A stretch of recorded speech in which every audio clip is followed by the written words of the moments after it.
Ready? Hey, it's Al Bain for Leather, and I'd like to cover the fine points of the finger deploy method so that maybe we can resolve some of the issues that are coming up in the tips and tricks forum. Okay, so the finger deploy method is all about being able to remove the workpiece out of the machine and deploy some thread. Okay, so let's talk about a couple of the anatomies.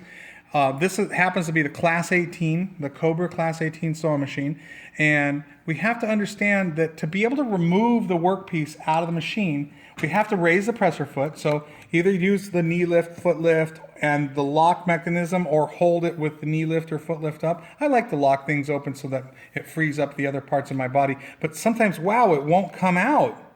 Right? So what you want to do is ensure that the needle has completely cycled all the way past the top dead center. So watch the needle goes all the way up, and then it comes down about 1/4 of an inch. Between 1/8 and 1/4 of an inch ought to be good. And as an experienced operator, you're going to end up being able to see a landmark like this thread guide and the top of the foot. You see that? So you start getting used to seeing that position. And once the needle is in that place, what's happened is the hook has released the needle thread so it'll actually deploy. So we're going to lock the presser foot in the up position. I use my foot and then lock it up with my finger and let it go, and the presser feet are locked in the up position.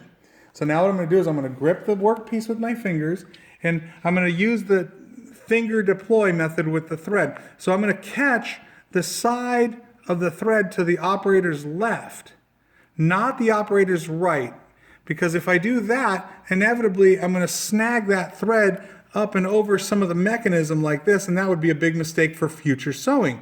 Okay, so I'm going to grab the left hand side and pull a little bit out to my left, and then deploy the workpiece back and away, see, toward 11 or 12 o'clock away, and make sure that all the slack is gone and I haven't unintentionally snagged on any of the hardware.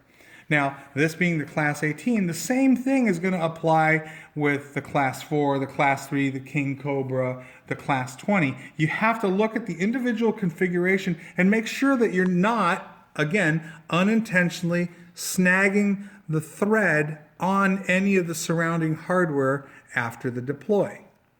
Okay, so make sure that you're ready to sew by taking all that slack out, and then you should be good to go. All right, this is Al Bain for Leather. I hope you're having a good day. The only thing we ever ask is that you please pay it forward.